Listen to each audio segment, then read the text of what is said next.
We wanted to talk to someone familiar with Haiti, somebody who's done missionary work there. Joining us right now, Sheriff Todd Baxter of the Monroe County Sheriff's Office in Rochester, New York. Thank you so much for being with us. I know you've taken several missions trips to Haiti over the past decade. Have you or your group had any interaction with gangs or noticed the increased threat over recent years? Oh, absolutely. The increased threat has been occurring over the last probably 4 or 5 years. You know, the instability of the government there. Where there 5 years ago, there was no sitting president.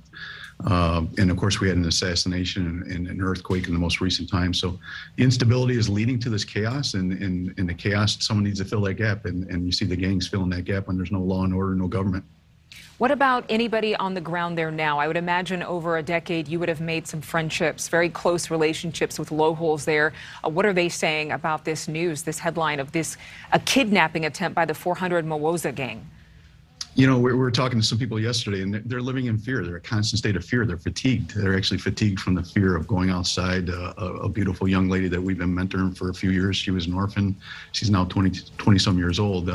You know, she's tired. She's tired of not being able to go outside, not go to work. She's been robbed on the way to work. You know, so it's just that overall fatigue. They're looking for some stability. They're looking for some hope. I have one more question to ask you before I get into the greater discussion about the White House and negotiations. Coming from your perspective, somebody who's been there on the ground, talk to us about what you think could be an answer, a solution for some of the poverty and the violence that has racked this country. You know, we go over and we say simple things like infrastructure, asphalt, roads. You know, we drive and run through. Sometimes I run through Port-au-Prince, and there's the little infrastructure that we'd expect in a city the size of Chicago, with street lights and asphalt roads and plumbing. You know, so the simplest infrastructure things that a government should be able to provide or make happen is just not occurring over there and hasn't occurred for decades. And that is also leading to a lot of people fleeing Haiti. We've seen that story impact our own immigration issue at the border with Mexico. The White House is in negotiations, or rather, they are talking with the gang, but have said they will not give in to paying that $17 million ransom. What do you think about the White House's position and whether they should be involved in this particular story at the level they are now? Yeah, I'm sure our diplomats are working hard. I'm sure we have on the ground resources down in Haiti, whether it's law enforcement or others. The fact is we have American hostages being held. We should take all appropriate measures, starting with diplomatic. We know the paying a ransom is a slippery slope.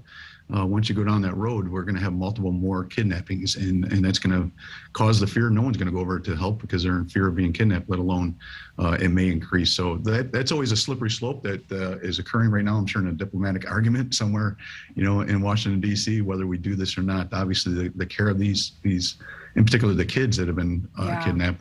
Small children.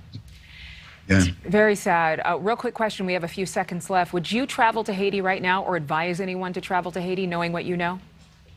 I personally would. I would go there to help. I would personally not allow my family to go, but you know, that's the nature of my job description. I sit here and I feel I need to help, and I have some special skills that may be able to help with that, but I would not advise most people to go over unless they have a security plan and additional the resources that they can make in Haiti to make that security plan happen. And I know that there were some warnings about travel to the country ahead of these kidnappings. Sheriff Todd Baxter, thank you for being with us. Thanks for sharing the story. Thank you. Absolutely.